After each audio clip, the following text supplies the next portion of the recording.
ஹalleluya. Good morning. பொழுது விடிஞ்சிருச்சுங்க.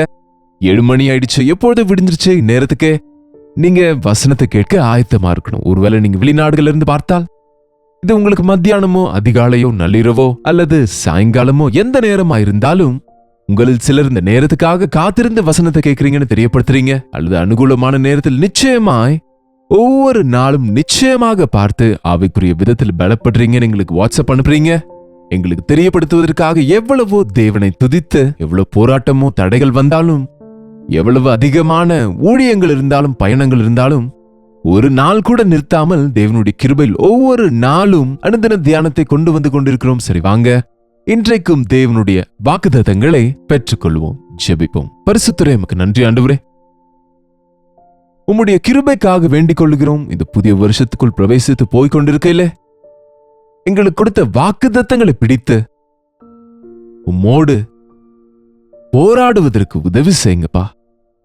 அவைகளை claim செய்வதற்கு, அவைகளை சுதந்திரித்துக் கொள்ள உதவி செய்யுங்க ஆண்டவரே. எங்கள் வாக்குத்தத்தங்களை மறைத்து வைக்காமல் உமக்கு முன்பு வைத்து உமக்கு நினைவுபடுத்தி ஆசீர்வதிக்கப்படும்படி எங்கள் ஒவ்வொருவருக்கும் உதவி செய்யும்படியாக இயேசுவின் நாமத்தில் ஜெபிக்கிறோம் நல்ல பிதாவே. ஆமென். ஆமென் சொன்னீங்களாங்க? நல்லா இருக்கிறீங்களா? எப்படி இருக்கிறீங்க? தேவனுடைய வாக்குத்தத்தங்களை நீங்க பெற்றுக்கொண்டீங்களா? அநேகர் வாக்குத்தத்தங்களை பெற்றுக்கொண்டீங்களா என்று அன்றைக்கு லைவ்ல கேட்டால் அநேகர் அவங்க பைபிள்ல பார்த்து வாசிக்கிறாங்க. ஒரு சிலர் அவங்க சர்ச்சஸ்ல கொடுத்த வாக்குத்தத்த கார்ட்ஸை காண்பிக்கிறாங்க. நல்லது. அது மட்டும் போதாதுங்க. நீங்க சொந்தமாய் தேவ சமூகத்துல உட்கார்ந்து தனிப்பட்ட விதத்தில் தேவன் உங்களுக்காக கொண்டிருக்கிற திட்டங்களை அறியும்படிக்கு தேவனுடைய வார்த்தைகளை வாக்குத்தத்தங்களாக வாக்கு கொடுத்து நிறைவேற்றுகிற தேவனாகவே நீங்க தேவனிடத்திலிருந்து நேரா தெளிவா சம்பாதித்துக் கொள்ளணும். பரவாயில்ல, ஒருவேளை நீங்க 1ஆம் தேதி இது செய்யாம இருந்தால், இன்றைக்கு வரைக்கும் செய்யாம இருந்தா, இன்றைக்காவது நீங்க அறைக்கு போய் கதவை பூட்டி, ஆண்டவரே எனக்கு உங்க வாக்குத்தத்தங்கள் வேண்டும், எனக்கு என் பிரச்சனைகள் இருந்து விடுதலை வேண்டும், எனக்காக இந்த வருஷத்துல நீர் மறைத்து வைத்திருக்கிற விஷயங்களை நான் அறியணும், எனக்கு என்னோடு பேசுங்கன்னு நீங்க ஜெபித்தால் பரிசுத்தராகிய ஆண்டவர், ஜீவனுள்ள ஆண்டவர், பேசுகின்ற தெய்வம் தம்முடைய குரலாலே அல்லது தம் வசனத்தாலே, தம் தரிசனத்தாலே இன்னொரு விதத்தில் தெளிவாக தம்முடைய திட்டத்தை தெரியப்படுத்துவாருங்க. நம்ம சிலர் கடந்த வருஷம் நல்லா இருந்தது, இந்த வருஷம் நல்லா இல்லை என்று நினைக்கிறோம். ஒரு சிலர் கடந்த வருஷமும் நல்லா இல்ல, இந்த வருஷமும் நல்லா இல்லை எங்களுடைய வாழ்க்கை என்று சொல்லுகிறாங்க. வருஷம் மாறினதானா எங்க சூழ்நிலைகள் மாறவில்லை, எங்க வருமானம் பெருகல, எங்க ஆரோக்கியம் சீராகல, எங்க கஷ்டங்கள் தீரல, எங்கள் நஷ்டங்கள் சரியாகவில்லை என்று சொல்லுகிறாங்க. ஆனா நீங்க வாக்குத்தத்தம் பெற்றேன்னு சொன்னீங்களே, என்ன வாக்குத்தத்தம் பெற்றீங்க? நான் உங்களை ஆசீர்வதிப்பேன் என்ற வாக்குத்தத்தத்தை பெற்றீங்களா? இந்த வருஷம் உன்னை ஆசீர்வதிப்பேன், நான் உனக்கு துணையா இருப்பேன், நான் உன்னை பலப்படுத்துவேன், நீ கலங்காதே, நீ திகைக்காதே என்ற வாக்குத்தத்தங்களை பெற்றோம் இல்லையா? இதோ உன்னுடைய கரத்தை பிடித்துக்கொண்டு உன்னை நடத்துவேன், உன்னுடைய துக்க நாட்கள் முடிந்து போகும் என்ற வாக்குகளை பெற்றும் கூட இன்னும் துக்கத்திலேயே உட்கார்ந்து கொண்டிருந்த அதை நீங்க தேவனுக்கு முன்பு வைத்து அதை நீங்க நம்பவில்லை, விசுவாசத்தோடும் ஜெபிக்கவில்லை என்று அர்த்தங்க. உண்மையா இன்றைக்காவது நீங்க ஜெபித்தால் வாக்குத்தத்தங்களை தேவன் நிச்சயமாக நிறைவேற்றுவார். பாருங்க, நம்ம பிள்ளைங்க அழுது கொண்டே இருந்தா நமக்கு இஷ்டமா அல்லது சந்தோஷமா இருந்தா நமக்கு இஷ்டமா? எந்த பெற்றோரா இருந்தாலும் அவங்க பிள்ளைங்க வேதனையில இருக்கணும்னு விரும்புவாங்களா என்ன? குறைவுல, தேவையில, தரித்திரத்துல இருக்க விரும்புவாங்களா? நாம கெட்டவர்களா இருந்து நம்ம பிள்ளைங்க நல்லா இருக்கணும் என்று விரும்பினால் நம்முடைய பரமபிதா இரக்கமுள்ள, அன்புள்ள, மன உருக்கமுள்ள ஆண்டவர் நாம துக்கப்படுவது பார்த்து சந்தோஷப்படுவாரா? அவர் மனப்பூர்வமாய் மனிதனுக்கு துக்கமானாலும் சஞ்சலமானாலும் கொடுக்கக்கூடியவர் அல்ல. அநேக நேரம் நம் தவறுகளால நம்ம நஷ்டம் போகிறோம், தேவனுடைய கோபத்துக்கு ஆளாகின்றோம். பட் நம்ம மனம் திரும்பினால் மன உருக்கமுள்ளவர், இரக்கமுள்ள தேவன் நம்மை தண்டிக்கும்படியாய் உயர்த்தின கரத்தை நம் மீது வைத்து ஆசீர்வதிக்க அவர் விரும்புகிறார். ஆகவே அவருடைய வாக்குத்தத்தங்களை நம்புவோம். தேவன் நன்மை செய்கிறவரை தவிர தீமை செய்கிறவர் அல்ல என்று விசுவாசிப்போம். ஒரு முறை யோவேலின் புஸ்தகத்திலே 2வது அதிகாரத்திலே ஒரு அருமையான வாக்குத்தத்தம் இருக்கு. நம் அனைவரும் இந்த வாக்குத்தத்தத்தை நம்ம சுதந்திரித்துக் கொள்ளுவோம். நீங்கள் சம்பூரணமாய் சாப்பிட்டு திருப்தி அடைந்து உங்களை அதிசயமாய் நடத்தி வந்து உங்கள் தேவனாகிய கர்த்தருடைய நாமத்தை துதிப்பீர்கள். நீங்கள் சம்பூரணமாய் சாப்பிட்டு எவ்வளவு நாள் ஆச்சுங்க வயிறு நிறைய சாப்பிட்டு, வாய் நிறைய சாப்பிட்டு, ரசித்து ருசித்து சாப்பிட்டு. இந்த நாட்கள்லங்க நம்ம சாப்பிடுற விஷயத்துல நம்ம அவசரமா சாப்பிடுறோம் தவிர, பொறுமையா சாப்பிட்டு, ஆனந்தமா சாப்பிட்டு, குடும்பத்தோடு சேர்ந்து சாப்பிட்டு, அன்போடு போஜனம் செய்து கொண்டு சந்தோஷமா தேவனை துதித்து எவ்வளவு காலம் ஆச்சுங்க? உண்மையிலே இல்லைங்க. குடும்பமா ஒன்னா உட்கார்ந்து சாப்பிடுறீங்களா? பண்டிகை நேரத்திலாவது அப்படியே அந்த காலத்துல சாப்பிடுவாங்க. ஆனா இப்போ ஒன்றையும் நாம நின்று சாப்பிடுகிறவங்களா இருக்கிறோம் தவிர, அவசரமா நாம ஏதாவது ஒண்ணு சாப்பிட்டு போகிறவங்களா இருக்கிறோம் தவிர, வயிறு நிரம்ப சாப்பிட்டு திருப்தி அடைந்து பம் என்று சந்தோஷமா போஜனம் செய்தவங்க திருப்தியா அவங்க ஆண்டவரை துதிப்பாங்க. நாம அப்படி செய்து எவ்வளவு காலமாச்சு? நம்ம பிள்ளைங்க வயிறார சாப்பிட்டா நம்ம எவ்வளவு சந்தோஷமா இருப்போம். நம்ம நிறைவா இருக்கணும்னு பாருங்க, ஆண்டவர் நமக்காக எவ்வளவு உணவு வைத்திருக்கிறார் இந்த உலகத்துல. இப்ப இருக்கிற இந்த ஃபாஸ்ட் ஃபுட் பின்னாடி போகிறாங்க தவிர, எத்தனை பழங்கள், எத்தனை விருட்சங்கள், எவ்வளவு பண்டங்கள், எவ்வளவு காய்கறிகள், எத்தனை ருசிகரமான ஸ்பைசஸ் நமக்காக தேவன் செய்திருக்கிறாரு. நம்ம ஆனந்தமா இருக்கணும்னு நம்ம சரீரத்துக்கு தேவையான ஒவ்வொரு விட்டமினும் ஒவ்வொரு சத்தையும் கொடுக்கவைகளை தேவன் உண்டாக்கி இருக்கிறாரு. ஏதோ ஒன்றையே நாம சாப்பிட்டு கொண்டிருப்பதனாலதான் அனிமிக் ஆகி விடுகிறோம். ரத்தம் இல்லாதவர்களாக, பலம் இல்லாதவங்களா இருக்கிறோம். ஆண்டவர் சொல்றாரு, நீங்க சந்தோஷமாய் சாப்பிட்டு திருப்தி அடைந்து தேவன் உங்களுக்காக செய்த காரியங்களுக்காய் நீங்கள் அவருடைய நாமத்தை துதிக்கும்படியாக. எவ்வளவு உண்மைங்க! ஆண்டவரே, எனக்கு வயிறு நிறைந்தால் நான் தேவன் யார் என்பேனோ என்னமோ, நான் தரித்திரரானால் திருடி உம்மை தூஷிப்பனோ என்னமோ, எனக்கு ஏற்ற உணவை கொடுங்க ஆண்டவரே பக்தன் ஜெபித்தது போல, உண்மையா நாம பசியோடு இருந்தா தேவனை துதிக்க முடியாது. பஞ்சத்துல இருந்தா மனப்பூர்வமா தேவனை துதிக்க முடியாது. அதனால்தான் தேவன் நமக்கு எந்த நாளுக்கு அந்த நாள் எங்கள் அனுதின ஆகாரத்தை இன்று எங்களுக்கு தந்தருளும். எந்த நாளுக்கு அந்த நாள் தேவையானதை நமக்கு கொடுக்கிறாரு, நாம் அவரை துதிப்பதற்கு. உண்மையாய் ஆண்டவரை துதித்து எவ்வளவு காலமானது?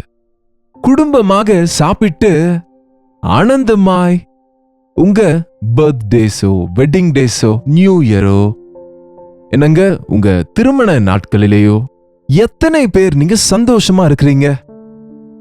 நாம ஆலயத்துக்கு போகும்போது திருப்தியாய் சாப்பிடணும். சாப்பாடு இல்லைங்க, ஆவிக்குரிய ஆகாரத்தை.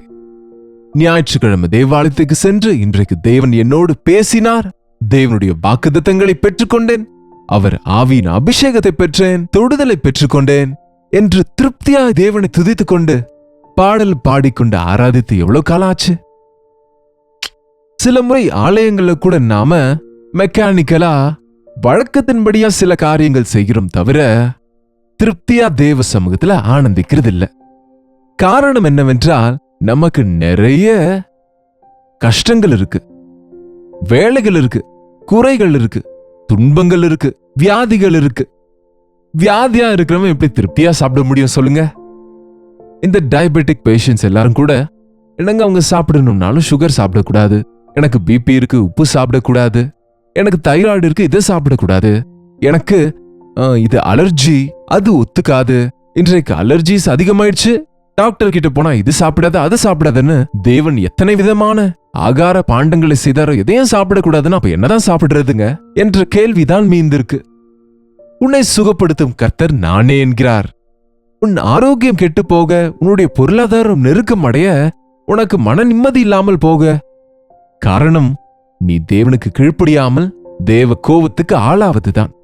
இங்க இஸ்ரவேல் ஜனம் ரொம்ப வேதனையில இருக்கிறாங்க. காரணம் அவங்க கீழ்ப்படியாமை. அதனால அவங்களுக்கு அதிகமா தீராத நஷ்டம் வந்தது. இப்பொழுது ஆண்டவர் சொல்கிறார், நீங்கள் சந்தோஷமாக இந்த புதிய வருஷத்தில் இருக்கும்படியாக உங்கள் தேவனாகிய கர்த்தரை துதிக்கும்படியாக நான் அனுப்பின வெட்டுக்கிளிகளும் பச்சை கிளிகளும் முசுக்கட்டை பூச்சிகளும் பச்சை புழுகளுமாகிய என் பெரிய சேனை பட்சித்த வருஷங்களின் விளைவை உங்களுக்கு திரும்ப அளிப்பேன். உங்க வாழ்க்கையில கடந்த வருஷத்துல நஷ்டம் போனதெல்லாம் திரும்ப நான் கொடுப்பேன்.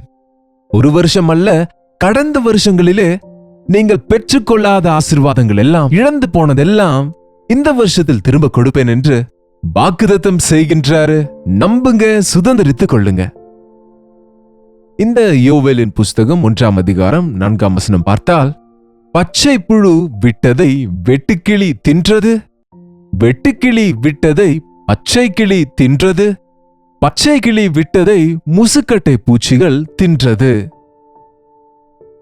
பச்சை புழுக்கள், பச்சை புழுக்களை பார்த்திருக்கிறீங்களா? அது சாப்பிடாது எல்லாத்தையும் கட் பண்ணி துண்டு துண்டா ஆக்கிடும்.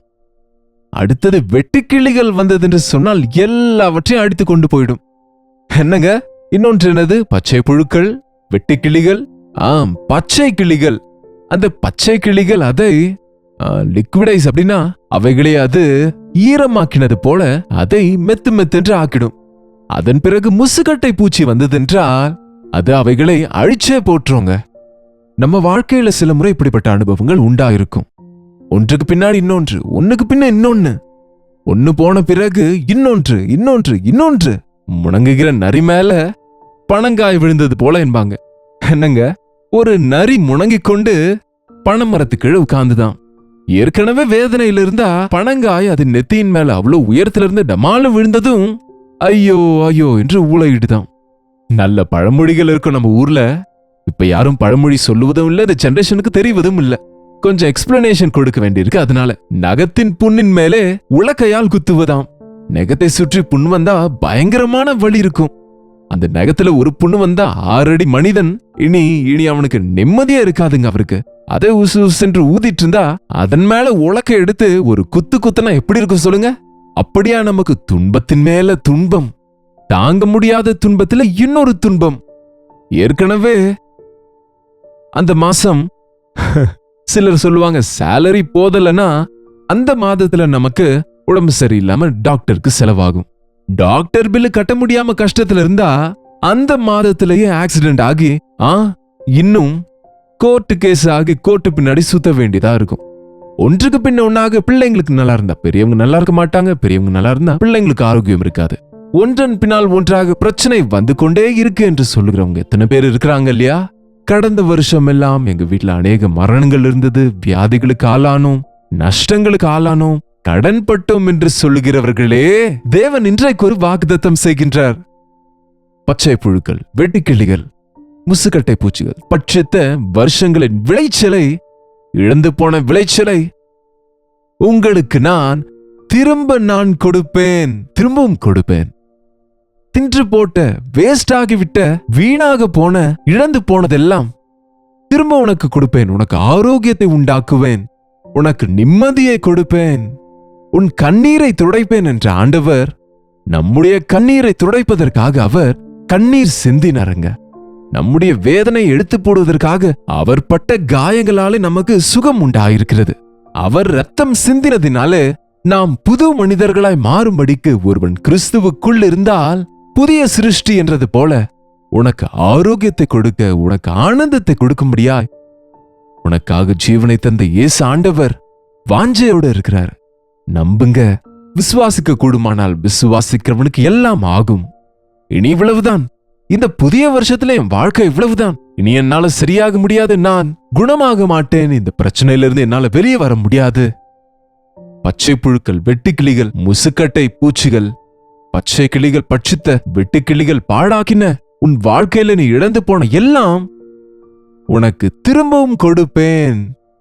என் ஜனங்கள் இனி ஒருபோதும் வெட்கப்பட்டு போவதில்லை. நிச்சயமாங்க, நம்ம நல்லா இருக்கும்போது எல்லாரும் நம் மீது பொறாமை கொள்ளலாம்.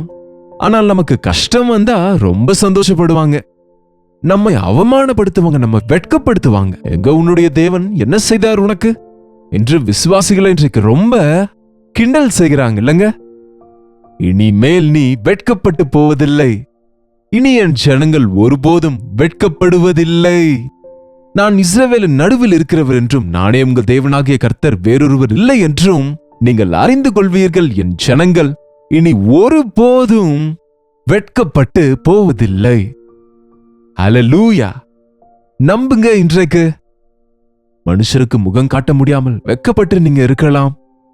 நிந்தைகளோடு வாழ்ந்து கொண்டிருக்கலாம். அவமானப்பட முடியாமல் வேதனையோடு இருக்கிறீங்களோ என்னமோ. நீங்களே கொண்டு வந்த நீங்க செய்த காரியங்களினாலேயே நீங்க வெட்கப்பட்டு உங்க பாவங்களால உங்க தவறுகளால நீங்க எல்லாம் இழந்தாலும், கிருபையுள்ள தேவன், இரக்கமுள்ள தேவன், நம்முடைய பாவத்துக்கு பரிகாரம் செய்தவர், நாம் இழந்ததெல்லாம் திரும்ப கொடுக்க இந்த வருஷம் நீ இழந்து போன எல்லாவற்றையும் திரும்ப கொடுப்பேன்.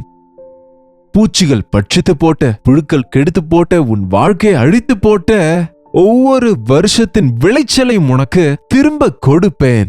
இனி என் ஜனங்கள் ஒருபோதும் வெட்கப்பட்டு போவதில்லை. இவ்வளவு பெரிய தேவன் எனக்கு இருக்கும்போது என் தலையை உயர்த்துகிறவர் அவரே என்று நம்பி விசுவாசத்தோடு ஜெபிங்க.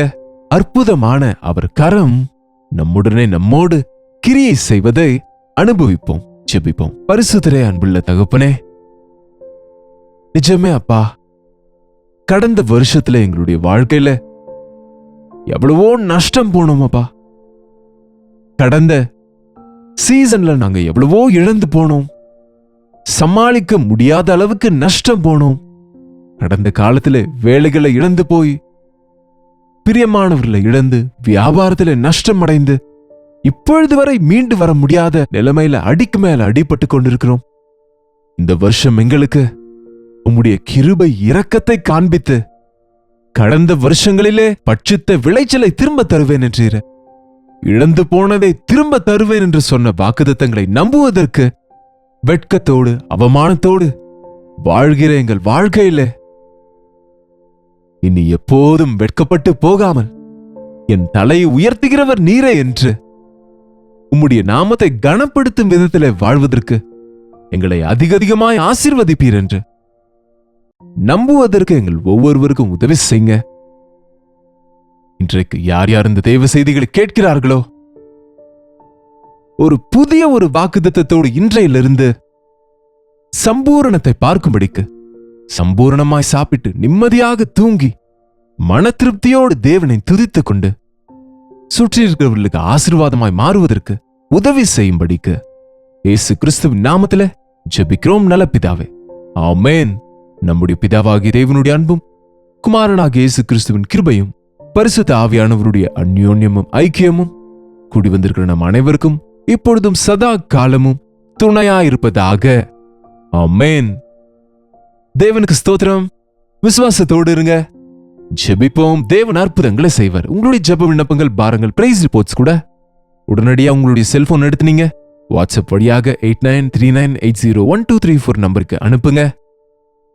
டெக்ஸ்ட் அல்லது வாய்ஸ் மெசேஜ் மூலம் தெரியப்படுத்துங்க. உங்களுக்காக ஜெபிக்கிறோம். நீங்களும் கூட ஜெபிங்க. நிச்சயமாய் நம் தேவன் நமக்கு பதில் கொடுப்பார். கர்த்தருக்கு சித்தமானால் நாளை காலையில அனுதின தியானத்தில் கர்த்தருடைய வார்த்தையோடு உங்களை சந்திக்கிறேன். இன்றைக்கு இரவு கல்வாரி சபையில உபவாச கூட்டம் இருக்கு. சபையார் கலந்து கொள்ளுங்க. எல்லாரும் சேர்ந்து ஜெபிப்போம். நிச்சயமாய் தேவன் நமக்கு நன்மை செய்வாரு, ஆசீர்வதிப்பாரு. பெரிய தேவன் நமக்கு இருக்கிறார். ஆகவே நம்பிக்கையோடு வாழுவோம். அவர் நாமத்தை மகிமைப்படுத்துவோம்.